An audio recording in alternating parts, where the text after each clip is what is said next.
Hello बच्चों, क्या हाल चाल, कैसे हो। आज हम नया चैप्टर शुरू करने जा रहे हैं जिसका नाम है electromagnetic induction. Unit number 4 CBSE के अकॉर्डिंग, एनसीईआरटी के अकॉर्डिंग। इसके बाद एसी आएगा। इलेक्ट्रोमैग्नेटिक इंडक्शन शॉर्ट में ईएमआई बोल देते हैं। इलेक्ट्रोमैग्नेटिक इंडक्शन का है क्या? Electric field, magnetic field, induction, induce होना। अब होता है इंडक्शन का मतलब ये होता है कि कोई चीज़ आ जाती है, जैसे करंट इंड्यूस हो गया, हमने कोई बैटरी नहीं लगाई, तो वैसे ही करंट यहाँ पे इंड्यूस होने वाला है मैग्नेटिक फील्ड के चेंज होने से, मैग्नेटिक फ्लक्स के चेंज होने से। तो सबसे पहले हम लोग पढ़ने वाले हैं मैग्नेटिक फ्लक्स क्या होता है, उसके बाद हम आगे बढ़ेंगे। तो देखिए, जैसे इलेक्ट्रिक फ्लक्स होता था वैसे ही मैग्नेटिक फ्लक्स होता है।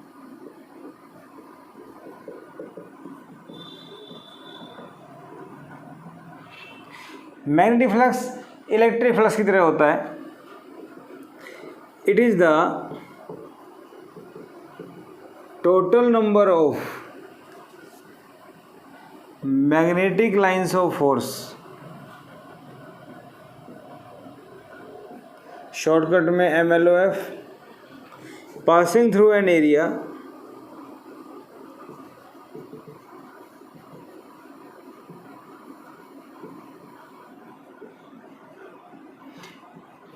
held perpendicular to direction of magnetic field।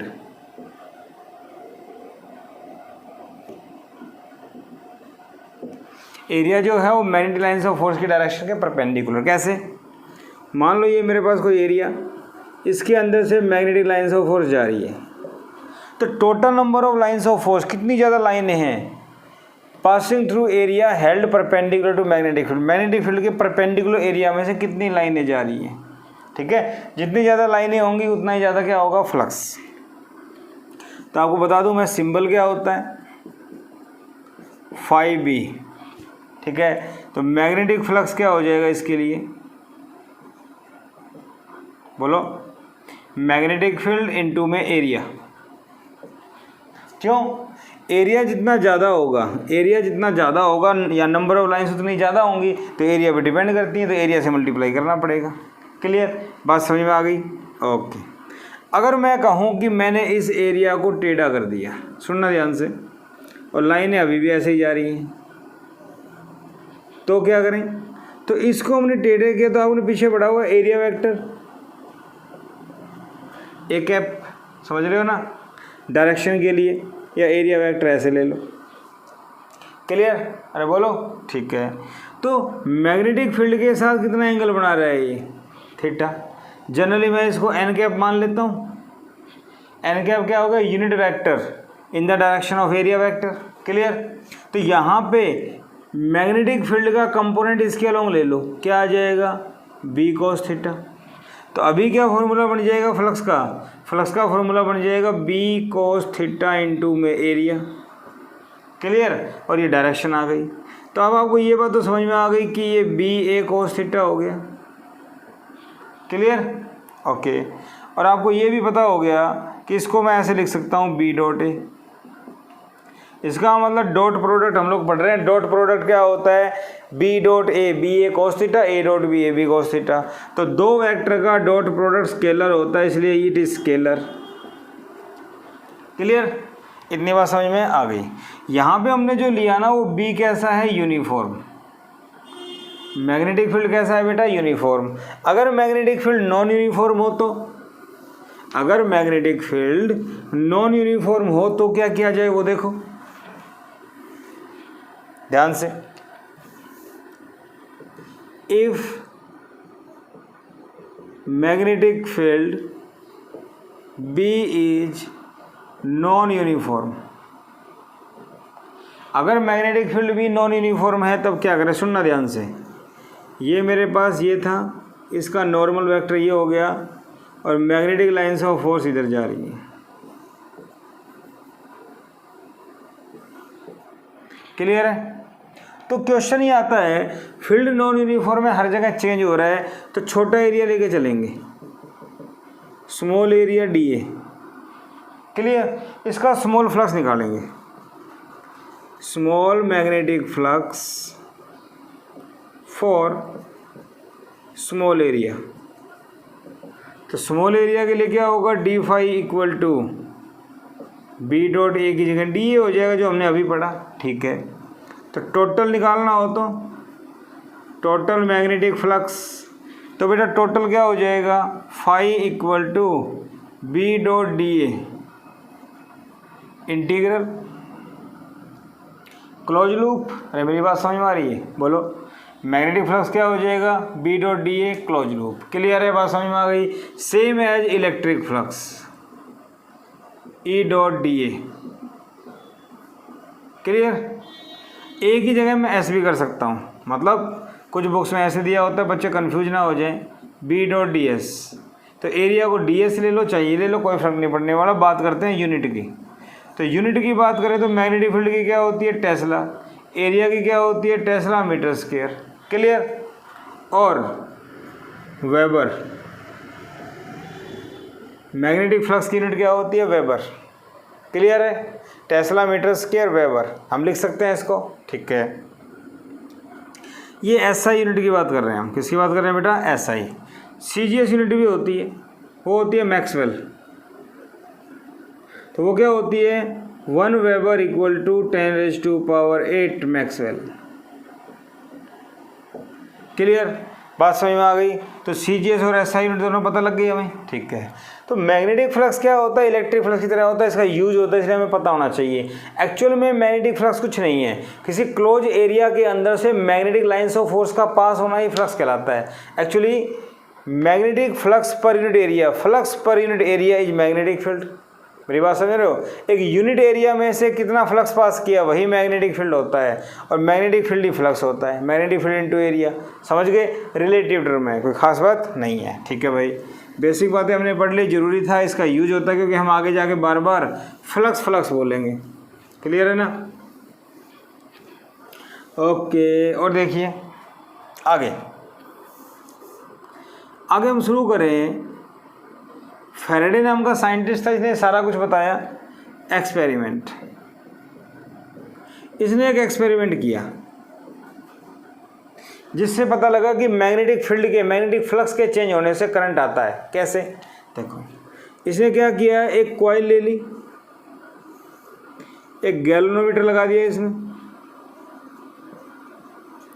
Galvanometer, ठीक है। इसके पास एक मैग्नेट लिया, सुनना ध्यान से। Case first, if bar, bar का मतलब bar magnet is at rest, अगर बार मैग्नेट रेस्ट पे है,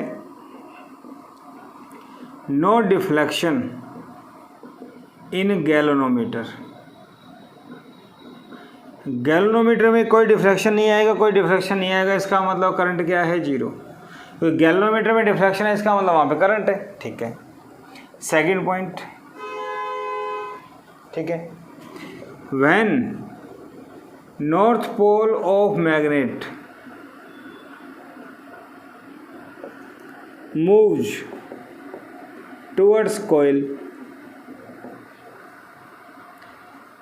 galvanometer shows deflection, means current in this case is not zero। अब मुझे ये बताओ, यहाँ पे करंट जीरो नहीं है, क्या मैंने यहाँ पे कोई बैटरी लगा रखी है, नहीं, फिर भी करंट आ रहा है। इसका मतलब ये हुआ कि जब इसकी magnetic lines of force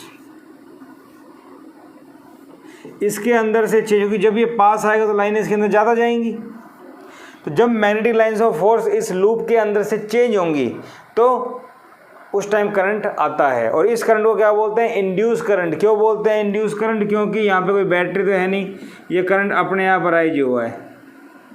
clear है ना, इसलिए क्या बोला है इसको, इंड्यूस करंट। क्लियर है, इसका मतलब एक चीज़ तो क्लियर हो गई कि मैग्नेटिक लाइन्स ऑफ फोर्स किसी लूप के अंदर चेंज होने से एक इंड्यूस करंट आता है, और करंट कब होगा, जब इंड्यूस ईएमएफ आएगा। अरे बोलो, ठीक है, induce current and induced EMF, EMF मतलब पोटेंशियल डिफरेंस, अराइज होता है। बात समझ में आ गई। तो जब magnetic lines of force loop के अंदर से चेंज होती हैं तो इंड्यूस ईएमएफ या इंड्यूस करंट आता है। When north pole magnet move towards coil galvanometer shows deflection. बात समझ में आ गई, क्योंकि जब ये पास जाएगा तो लाइन चेंज होगी। क्लियर है, इतनी बात मुझे समझ में आ गई। ठीक है भाई, इतनी बात मुझे समझ में आ गई। ओके, सब कुछ ठीक है। इसके बाद तीसरा पॉइंट अगर लें, when north pole moves speedily towards coil deflection in galvanometer is more. इसका मतलब क्या हुआ, जब इस नॉर्थ पोल को, मैग्नेट को हम तेज़ी से ले जाते हैं तो डिफ्रैक्शन ज़्यादा दिखाई देता है। डिफ्रैक्शन पहले इतना था तो अब इतना दिखाई देता है, पहले से ज़्यादा। तो डिफ्रैक्शन ज़्यादा दिखाई देने का मतलब करंट ज़्यादा होता है। Diffraction more, so current and induce EMF is more. हाँ या ना? तो इसका मतलब ये हुआ कि इसके तेज जाने से क्या होगा, लाइनें तेज़ी से चेंज होंगी।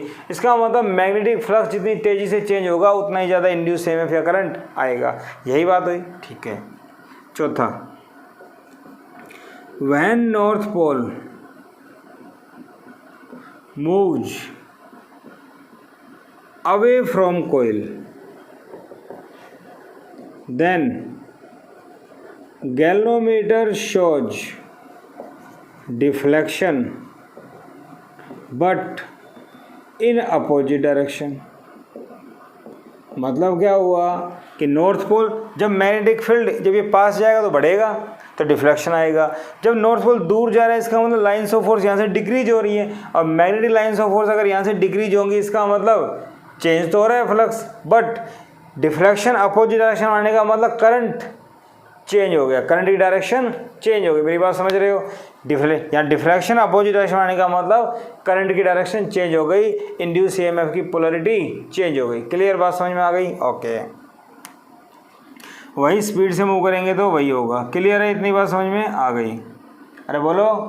तो मुझे क्या समझ में आया, अगर ये मैग्नेट रेस्ट पे है तो कोई फर्क नहीं पड़ेगा, क्योंकि ये रेस्ट पे, इसका मतलब number of lines of force rest पे है, number of lines of force change नहीं हो रही।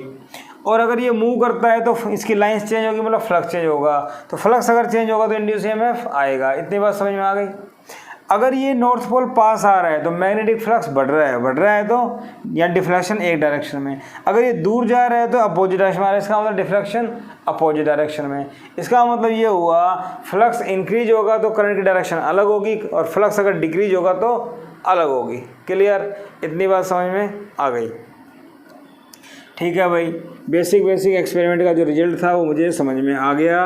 मैग्नेटिक लाइन्स ऑफ फोर्स का मतलब है नंबर ऑफ लाइंस, और मैग्नेटिक फ्लक्स कॉइल के अंदर से चेंज हो रहा है। अब देखो, एक्सपेरिमेंट हमने पढ़ा, एक्सपेरिमेंट को फिर से रिपीट कर देता हूँ कि अगर नंबर ऑफ लाइंस एक कॉइल के थ्रू कांस्टेंट है तो कोई इंड्यूस करंट नहीं आएगा।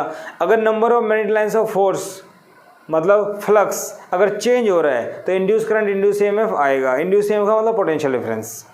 और अगर फ्लक्स इंक्रीज हो रहा है तो एक डायरेक्शन में, अगर वो डिक्रीज हो रहा है तो डायरेक्शन अपोजिट होगी। क्लियर है? अब इसी बेस पे फैराडे लॉ क्या कहते हैं?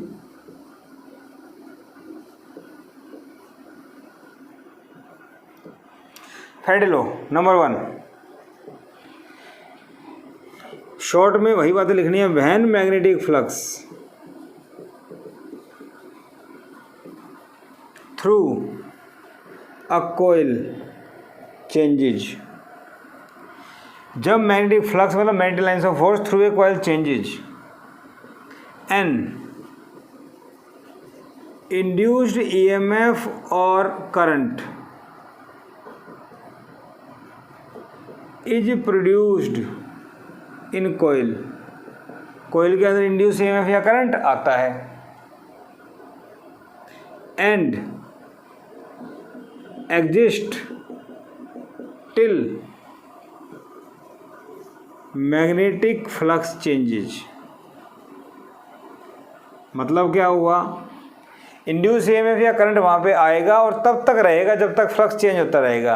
एक कॉइल में इंड्यूस EMF या इंड्यूस करंट तब तक आएगा जब तक फ्लक्स चेंज होता रहेगा, और फ्लक्स चेंज होना बंद हो गया तो वो भी बंद हो गया। क्लियर? ओके। नोट करने वाली बात, ईएमएफ का मतलब तो पोटेंशियल डिफरेंस होता है, ठीक है। If loop is closed then EMF and current both induces, दोनों इंड्यूस होंगे। If loop is broken, broken का मतलब कहीं पे कट है, then only induced EMF arises not current, क्योंकि करंट तभी आएगा जब लूप क्लोज होगा। क्लियर, ये चीज़ ध्यान रखना, काम आएगी। क्लियर है, ओके। तो फर्स्ट लॉ क्या होता है समझ में आ गया, जब तक फ्लक्स चेंज होगा तब तक इंड्यूस ईएमएफ आएगा, नहीं तो नहीं आएगा। और करंट कब आएगा, जब लूप आपका क्लोज होगा। क्लियर है, अच्छे से बात समझ में आ गई। ओके, अब देखो सेकंड क्या कहता है, induced EMF is directly proportional to, induced EMF is directly proportional to rate of change of magnetic flux, rate of change of magnetic flux, magnetic flux के चेंज के डायरेक्टली प्रोपोर्शनल है। क्या इतनी बात समझ में आ गई, ठीक है। मतलब क्या हुआ, इंड्यूस ईएमएफ को ई लिख दें, E directly proportional to D phi by D T, और यहाँ पे माइनस साइन आता है। नेगेटिव साइन का मतलब है, नेगेटिव साइन मीन्स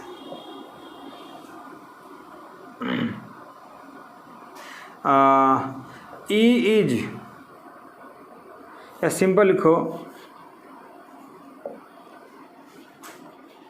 सबसे पहली बात E proportional D phi by D T, और उसके बाद E proportional to D phi by D T.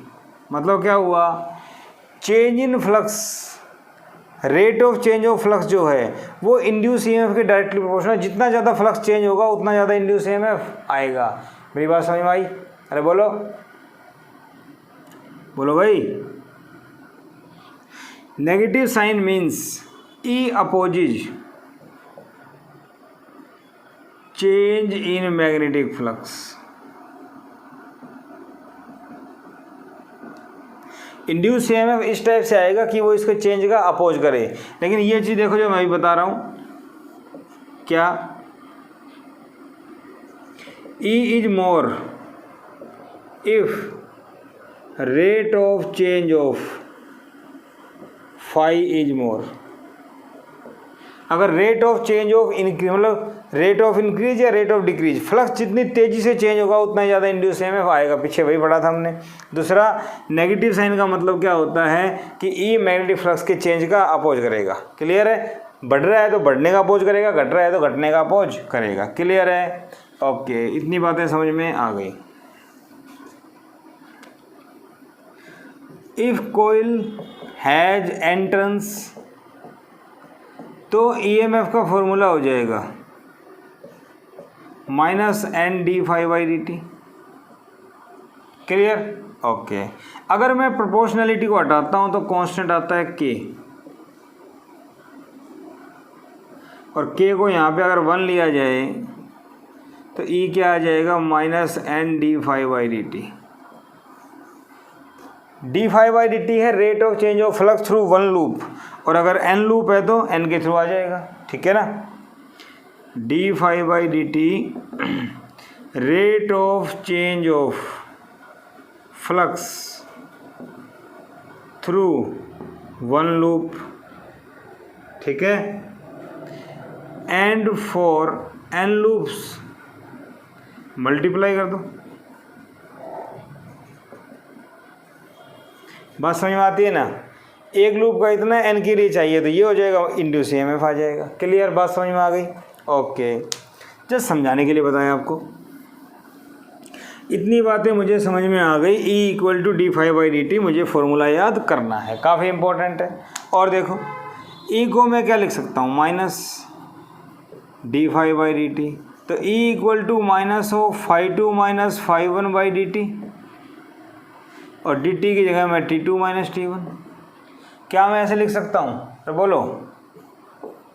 तो चेंज इन फ्लक्स बटे में टाइम मिल जाए तो भी मुझे सवाल सॉल्व करने में कोई परेशानी नहीं है। ठीक है, ये सारे फॉर्मूले याद करने हैं, सारे फॉर्मूले याद करने हैं। क्लियर है भाई? क्वेश्चन देखते हैं। देखो भाई, सिंपल सी बात। क्वेश्चन से पहले चलो एक चीज और, magnetic flux can change. Magnetic flux कब चेंज हो सकता है? तो फाई का फॉर्मूला क्या आया था? B A cos theta. ठीक है, तो phi changes if B changes, magnetic field change होगा तो भी चेंज होगा, एरिया चेंज होगा तो भी चेंज होगा। बोलो, इफ ए चेंजेज और इफ थीटा चेंजेज। थीटा का मतलब एंगल। ठीक है, कैसे? फर्स्ट मान लो ये लूप है, यहाँ पे मैग्नेटिक फील्ड है। फर्स्ट केस, यहाँ पे ये लूप है, यहाँ भी मैग्नेटिक फील्ड है, यहाँ मैग्नेटिक फील्ड ज़्यादा पास पास है। तो क्या समझ में आया आप लोगों को? मैग्नेटिक फील्ड B2 जो है वो B1 से ज़्यादा है, तो मैग्नेटिक फील्ड चेंज हो रहा है, तो यहाँ फ्लक्स चेंज हो रहा है। बोलो, यहाँ फील्ड कम था, यहाँ फील्ड ज़्यादा है, फील्ड ज़्यादा है तो फील्ड चेंज हो रहा है, फील्ड चेंज हो रहा है तो फ्लक्स चेंज हो रहा है, और फ्लक्स चेंज हो रहा है तो इंड्यूस EMF आएगा। अरे बोलो, फ्लक्स चेंज होगा तभी तो इंड्यूस EMF आएगा। तो सेकंड केस अगर लिया जाए, ऐसे फील्ड था, एरिया था, इसका एरिया थोड़ा कम कर दो,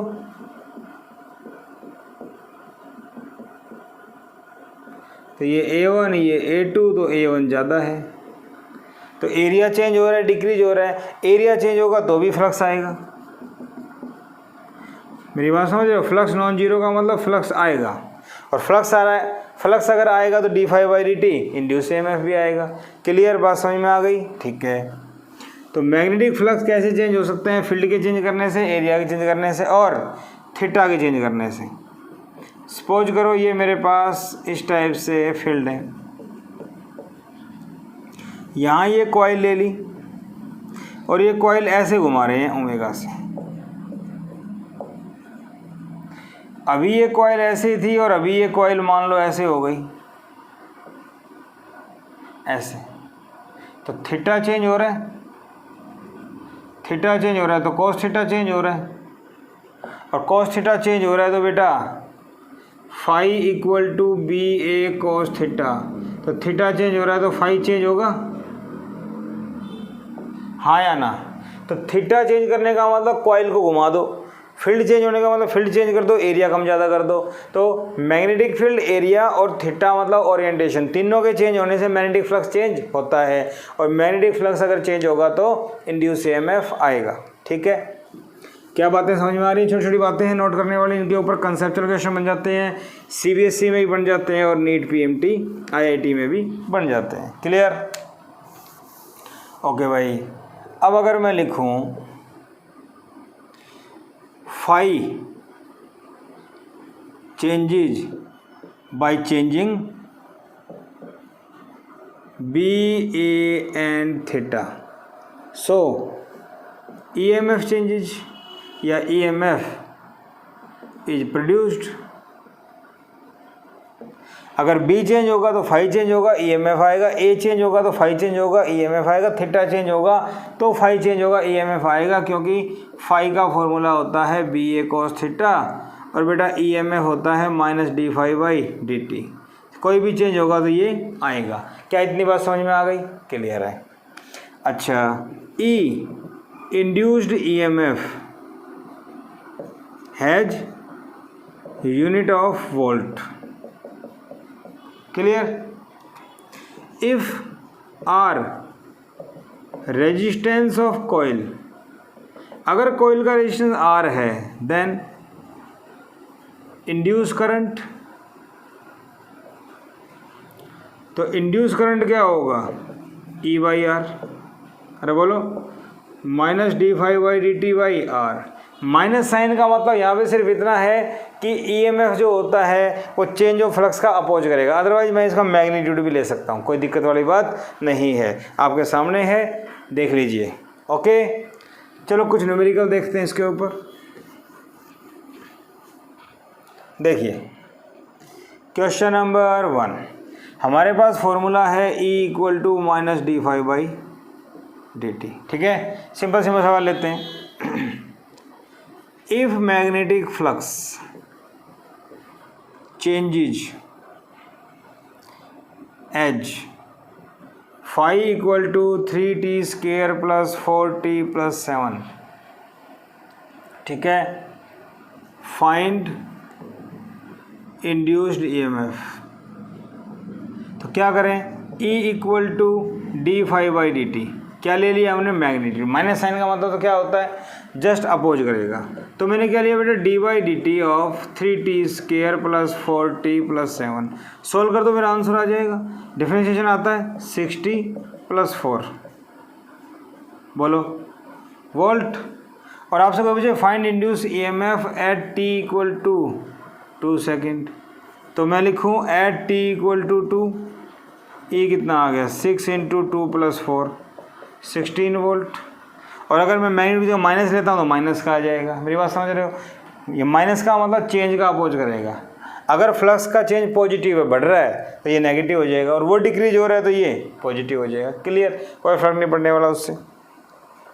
इतनी बात समझ में आ गई, ठीक है भाई। ई अगर बढ़ता है तो फ्लक्स घटेगा, माइनस साइन का मतलब ई चेंज का अपोज करेगा, बढ़ रहा है तो बढ़ने का अपोज करेगा, घट रहा है तो घटने का अपोज करेगा। अगर फ्लक्स बढ़ रहा है तो ई नेगेटिव हो जाएगा। क्लियर। और देखो,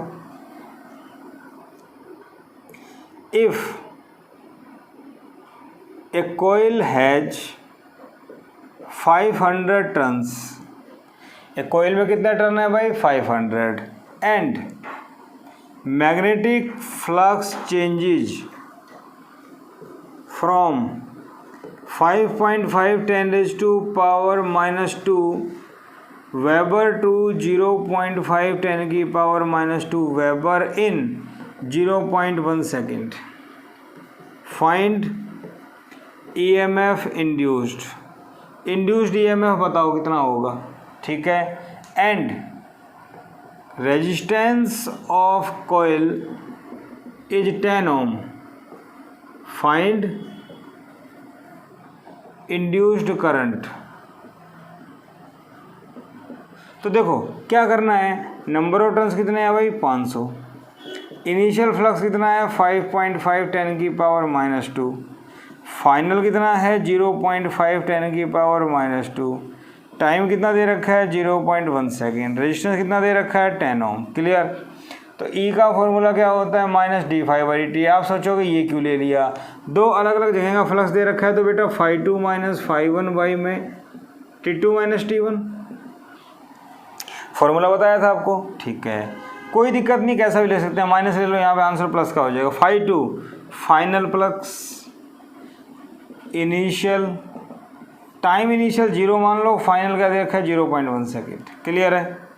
तो ये कितना हो गया, 0.5 माइनस 5.5 माइनस 5 प्लस 5। 0.1 का मतलब 1/10 10⁻⁻1, ऊपर जाके 10⁻⁻1। अरे बोलो 10⁻⁻1 ऊपर जाके प्लस ये आ जाएगा। तो ये कितना आ गया, 0.5 वोल्ट। बात समझ में आ गई।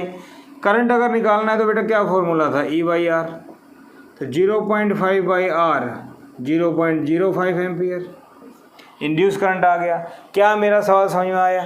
अगर φt की टर्म में डिफरेंशिएट कर दो, या φ2 माइनस φ1 लग सकता है, ऐसा आ जाए। अगर आपको किसी का चेंज दे दिया जाए, जैसे मैग्नेटिक फील्ड चेंज हो रहा है, कुछ और हो रहा है, तो क्या करें। मेरी बात समझ में आ रही है। सॉरी, इस क्वेश्चन में हमारे पास नंबर ऑफ टर्न्स भी था ना, तो n और आएगा बेटा। n कितना था हमारे पास, 500। तो ये सारा मल्टीप्लाई करेंगे तो 500 और आएगा। तो मेरा क्वेश्चन क्या बन जाएगा, अब ये बन जाएगा 2500 और 10⁻⁻⁻1। तो ये हो गया 250। बोलो ठीक है। और इसको अगर मैं करता हूँ 250/10 तो ये हो गया 25 एम्पियर। मेरी बात समझ पा रही है या नहीं? 500 था, ये 5 था, तो सोल्व करेंगे मेरे पास ऐसे आ जाएगा 2500 10 की पावर -1। ओके है, ठीक है। तो इस टाइप से हम लोग सोल्व कर सकते हैं। और देखिए यहाँ पे n दिया हुआ था तो n यूज करना पड़ेगा। If a square coil of 100 turns, ठीक है, square coil of 100 turn and area of 10⁻³ metre square, ठीक है,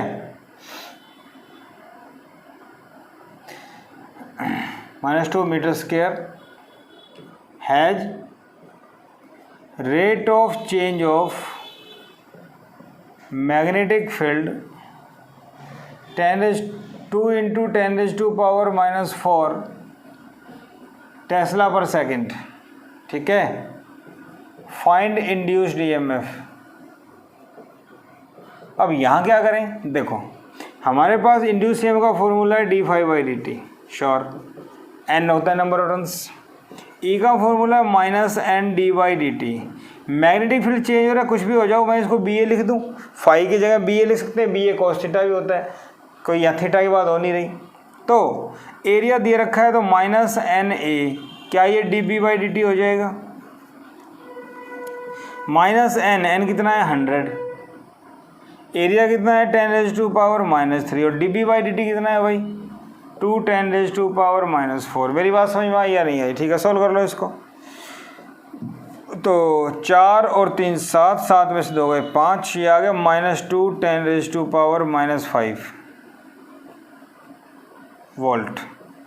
यहाँ माइनस साइन आने का मतलब फ्लक्स जो था वो इंक्रीज हो रहा है, इंक्रीज का अपोज करने के लिए माइनस आ गया। अदरवाइज मैं यहाँ पे मैग्नीट्यूड लेता तो मेरा आंसर प्लस का जाता, उससे कोई फर्क नहीं पड़ता। मेरी बात समझ रहे हो? अगर मैं इसको मैं ऐसे लेता N/d∅dt तो कोई फर्क नहीं पड़ने वाला, NA/dB/dt, समझ रहे हो ना? तो 100 10⁻⁻3 2 10⁻⁻4 2 10⁻⁻5,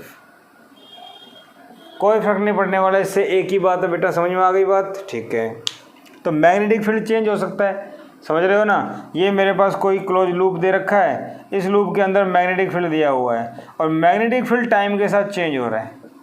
तो मैग्नेटिक फील्ड अगर चेंज होगा तो इंड्यूस ईएमएफ आएगा, इंड्यूस ईएमएफ आएगा तो करंट आएगा। क्लियर है बात? समझ में आ गई? बेसिक सवाल है सीबीएसई पॉइंट ऑफ व्यू से, लेकिन कंसेप्ट के सवाल हैं, ये समझ में आ जाते हैं तो आगे कोई दिक्कत नहीं आने वाली, क्योंकि आगे जाके क्वेश्चंस का लेवल बढ़ेगा। ठीक है, अभी ईएमएफ पढ़ रहे हैं, बाद में मोशनल ईएमएफ आएगा। और देखिए in a coil uh constant magnetic field of 10⁻⁻² tesla exist करता है। कैसे? ऐसे,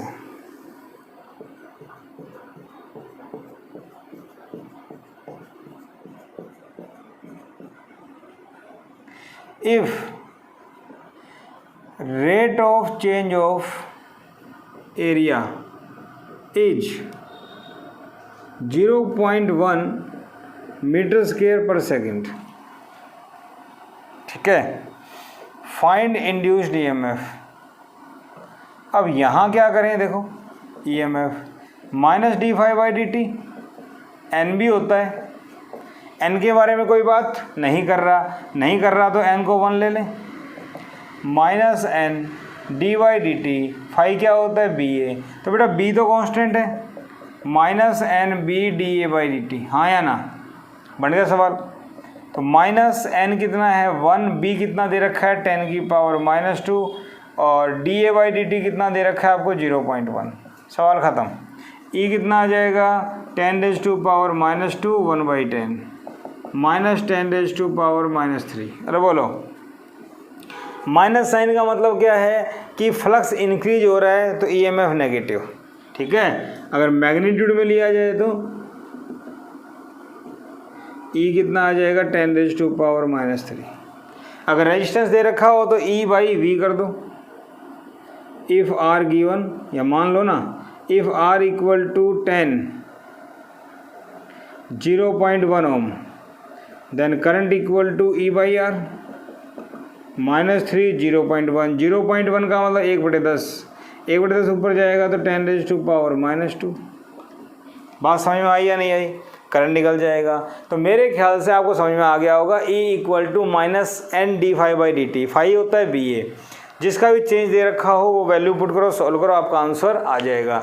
N होता है नंबर ऑफ टर्न्स, वो भी दे रखा हो। तो आज हमने बिल्कुल सिंपल क्वेश्चन किए थे इंड्यूस EMF के ऊपर, कैसे कैसे क्वेश्चन बिल्कुल बेसिक CBSE में आ सकते हैं। तो इसकी प्रैक्टिस कीजिएगा।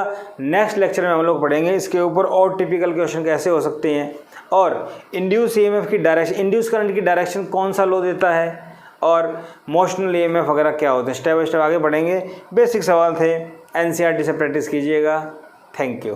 अगर लेक्चर पसंद आया हो तो लाइक कीजिए, शेयर कीजिए और सब्सक्राइब जरूर करें। ओके।